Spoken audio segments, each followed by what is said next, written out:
The Denver Broncos are going to have a really tough challenge in their Week 5 game against the Philadelphia Eagles. What is going to be their plan to deal with it? If this game were in Denver, I would be much less concerned about this. But it's not. It's at the Lincoln Financial Field in Philadelphia, widely known as one of the most hostile environments in all of football. The reason being, crazy, passionate Eagles fans. I remember being at an Eagles road game here in Denver in 2021. I was in an entire row of Eagles fans, and they made sure they let you know they were there. They did their Fly Eagles Fly song. They were loud. They were chanting. Super passionate. I have nothing but respect for that fan base. But there's also a crazy side to that fan base where they're egging the opponent's team bus as they're pulling in, or 6-year-olds are giving the opponent's quarterback the double bird in the stands. Eagles fans are a different type of crazy, man, and the Broncos are going to have to contend with a super loud environment. This Broncos team has played in some loud stadiums before. They played in Seattle last season. They play in Kansas City every single year. But I'd argue this Eagles stadium is a different type of loud. The Broncos haven't won on the road in Philadelphia since the 1980s. They have never won a game in this current stadium for Philadelphia. They're hoping to change that in this game. How are they going to contend with the noise? It's all got to start with this Broncos team being disciplined, and unfortunately throughout the first 4 games, they haven't really been disciplined. They've had some stupid penalties in key moments, they've had too many pre-snap penalties, false starts, jumping off sides on the other side of the ball. You can't have any of that crap. You can't shoot yourself in the foot if you expect to go on the road and beat this Eagles team. You're going to have to depend heavily on nonverbal communication, hand signals. But what I really want to talk about today is how the Broncos are going to actually go about just snapping the ball, because you've got to get that procedure right in order to avoid false starts. If you're at home, you can do your normal verbal cadence from the quarterback. For Bo Nix, it's ready, wide 80, set hut. But it's a lot faster than that. It sounds like, ready, wide 80, wide set. But you can't really do that, especially when you're in the shotgun when you're on the road. So when the Broncos are in the shotgun, they're going to be using a silent snap count. Now, some of you guys might know what that is already, but for the rest of you who don't, I want to go ahead and bring in a visual demonstration here of how the Broncos' silent snap count works. So when Bo Nix is ready for the ball, he will lift his leg. That's his signal, I'm ready for the ball. The guy who's looking for that signal is Quinn Miners. You'll see he's got his head bent over. He's looking back for that leg kick from Bo.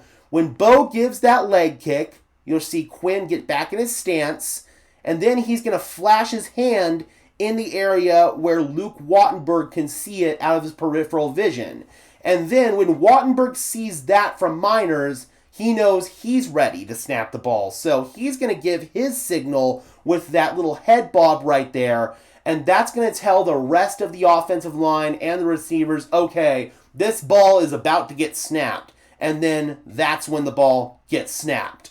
But you don't want to do that same procedure every single time, because defensive linemen will time up your snap count. We'll talk about that in just a second. So you could do that same procedure but not actually snap the ball, and then repeat that procedure for a second time.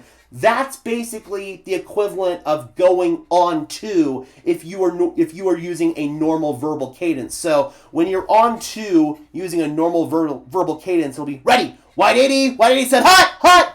You can't really do that, so that's the equivalent of doing that, a double silent cadence. But there's a disadvantage when you're on the silent count, and the Broncos actually used that to their advantage in their previous game, their home game against Cincinnati. Cincinnati's silent count procedure was the exact same as the Broncos. Right guard looks back for the leg kick from the quarterback, and then he signals the center, and then the center bobs his head and snaps the ball. But I want you guys to watch Jonathan Cooper and Nick Bonito here. They're looking for that head bob. That's also the signal for them that they know the snap's coming. Watch. Head bob, and then Cooper and Benito are gone basically simultaneous as that ball is getting snapped.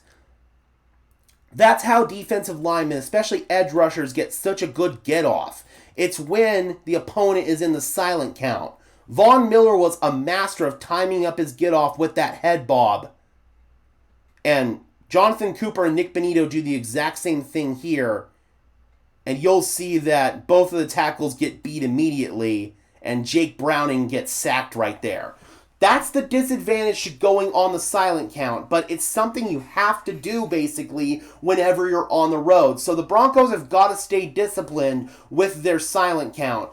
And when you're on the offensive line, when you're on the silent count, it's a lot easier to not jump off sides. So I'm expecting a lot less pre-snap penalties in this one. Hopefully we don't have any false starts. Hopefully we don't have anything stupid like that. If we do, we've got problems. But this is going to be the basic plan for the Denver Broncos in order to contend with this Eagles crowd noise. Just getting the ball snapped is being on that silent snap count.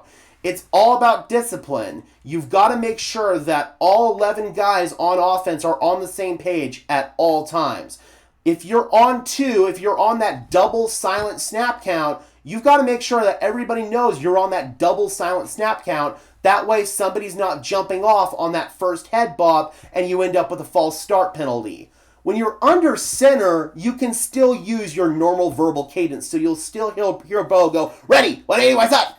But you can't really do that again when you're in the shotgun on the road. So silent count procedure is going to be critical for the Denver Broncos in this one. And that's going to be their number one key in order to beat the Philadelphia Eagles is stay disciplined with your silent count procedure and don't have any pre-snap penalties as a result of not being disciplined. So discipline, discipline, discipline. That is the number one word that needs to be instilled in every single Denver Broncos player as they go into this game. Hold your water, don't jump off sides, no false starts, none of that crap.